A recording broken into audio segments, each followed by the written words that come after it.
புரட்சி தலைவர் எம்ஜிஆர் சினிமாவில் தான் இப்படித்தான் இருக்க வேண்டும், இப்படித்தான் நடிக்க வேண்டும் என்று ஒரு வரைமுறையை வகுத்து கொண்டு அதன்படி செயல்பட்டவர்.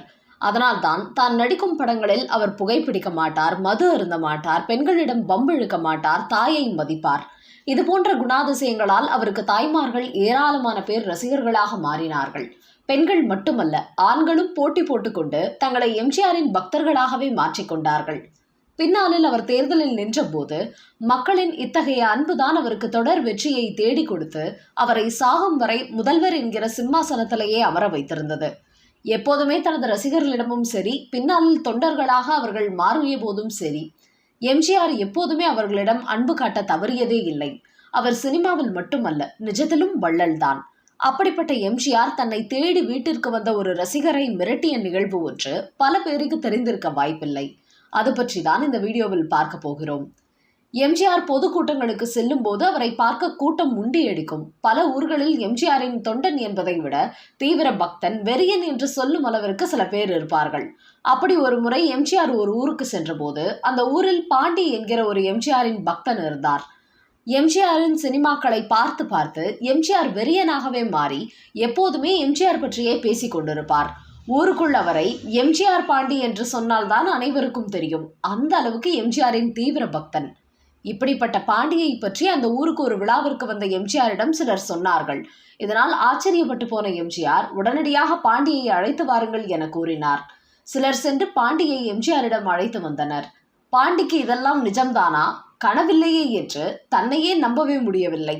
அவரிடம் அன்புடன் பேசிய எம்ஜிஆர், நீ எப்போது சென்னைக்கு வந்தாலும் என் வீட்டிற்கு வா, இந்தா என்னுடைய மோதிரம், இதை அணிந்து கொள். வரும்போது என் வீட்டு காவல்காரர்களிடம் இதை காட்டினால் உன்னை ஒரு கேள்வியும் கேட்காமல் என் வீட்டிற்குள் அனுமதிப்பார்கள் என்று கூறி தனது அன்பை இரட்டிப்பாக வெளிப்படுத்த அப்படியே நெகிழ்ந்து போனாராம் அந்த பாண்டி என்கிற ரசிகர். முன்பெல்லாம் இப்படி மன்னர்கள் தான் தாங்கள் மாறு வேடங்களில் செல்லும் போது தங்களுக்கு யாரையாவது பிடித்து விட்டாலோ அல்லது அவர்களுக்கு தான் உதவி செய்ய விரும்பினாலோ தன்னுடைய முத்திரை மோதத்தை கொடுத்து அரண்மனைக்கு வாருங்கள் என்று சொல்வது வழக்கம். எம்ஜிஆரின் இந்த செயலும் பார்ப்பதற்கு அதே போல்தான் இருந்தது. அதே சமயம் இந்த விஷயத்தில் ஒரு ட்விஸ்டும் நடந்தது. அதாவது அந்த ஊரில் இன்னொரு எம்ஜிஆர் ரசிகர் இருந்தார். பாண்டி அளவுக்கு இல்லை என்றாலும் அவரும் தீவிர ரசிகர் தான். அதே சமயம் அதிமுக கட்சியில் சிறிய பொறுப்பு வகிக்கும் நிர்வாகியாகவும் இருந்தார். ஆனால் சென்னை சென்றால் அவ்வளவு எளிதாக எம்ஜிஆரை அவரால் சந்திக்க முடிவதில்லை. இதனால் பாண்டியிடம் எப்படியோ நைசாக பேசி எம்ஜிஆர் கொடுத்த அந்த மோதிரத்தை தான் வாங்கி கொண்டார். அதன் பிறகு சென்னைக்கு சென்ற அவர் எம்ஜிஆர் வீட்டிற்கும் சென்று விட்டார். அங்கிருந்த பாதுகாவலர்களிடம் மோதிரத்தை காட்ட அவர்களும் எம்ஜிஆரை பார்க்க உள்ளே அனுமதித்தனர். எம்ஜிஆரை பார்த்ததும் அவரை வணங்கிவிட்டு அந்த மோதிரத்தை காட்டி, உங்களை பார்ப்பதற்காக வந்தேன் ஐயா என்று கூறியுள்ளார். அந்த மோதிரத்தை வாங்கி பார்த்த எம்ஜிஆர், இந்த மோதிரம் எனக்கு ஞாபகம் இருக்கிறது, இந்த மோதிரத்தை நான் யாருக்கு கொடுத்தேன் என அந்த தொண்டரிடம் முகமும் ஞாபகத்தில் இருக்கிறது. உன் கைக்கு இது எப்படி வந்தது? என்ன செய்தாய் அவனை? அவன் உயிரோடு இருக்கிறானா, இல்லை அவனை கொன்று விட்டாயா? உண்மையை சொல், இல்லை என்றால் இப்போதே போலீஸை அழைப்பேன் என்று மிரட்டியுள்ளார். உடனே அந்த அதிமுக நிர்வாகி கிடுகிடுவென நடுங்கி போய், ஐயா, உங்களை பார்க்கும் ஆசையில்தான் நான் பாண்டியிடமிருந்து இந்த மோதிரத்தை நைசாக வாங்கி வந்தேன். வேறு எந்த தவறும் நான் செய்யவில்லை ஐயா. பாண்டி ஊரில் தான் இருக்கிறான். உங்களை பார்க்கும் ஆவலில் இப்படி செய்து விட்டேன், என்னை மன்னித்து விடுங்கள் என்று கூறியுள்ளார்.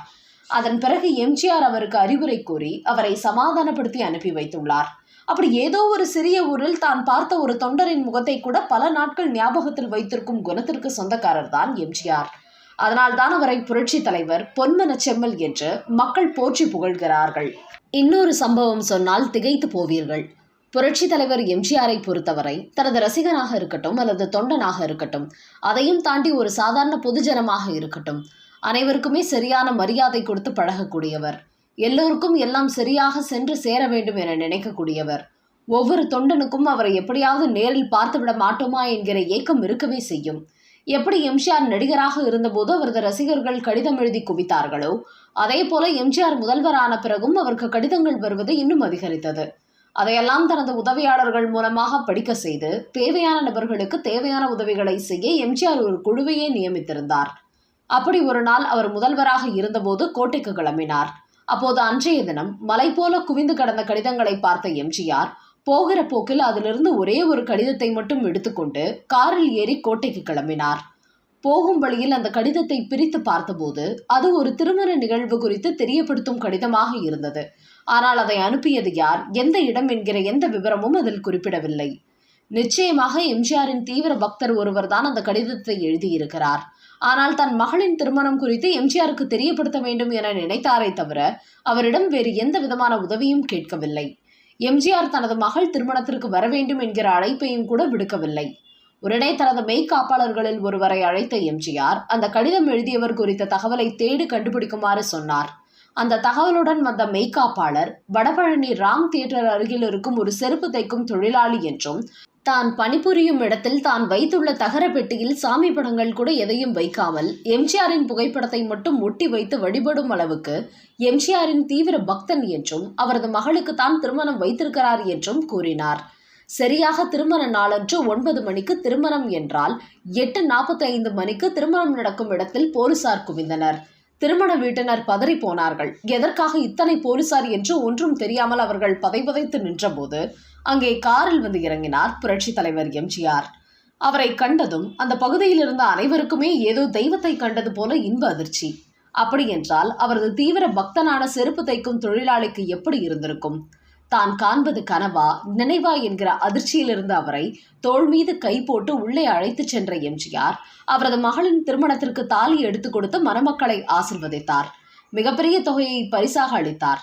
பின்னர் அந்த தொழிலாளியை அழைத்து, நீ மட்டும்தான் எதுவுமே சொல்லாமல் கொள்ளாமல் செய்வாயா, ஏன் என்னால் செய்ய முடியாதா என்று செல்லமாக கடிந்து கொண்டார்.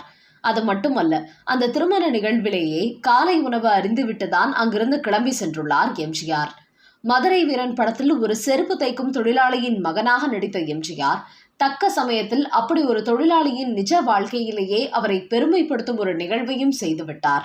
இருந்தாலும் மறைந்தாலும் பேர் சொல்ல வேண்டும், இவர் போல யார் என்று ஊர் சொல்ல வேண்டும் என அவர் பாடியதற்கு ஏற்பவே அவர் கடைசி காலம் வரை வாழ்ந்து மறைந்தார்.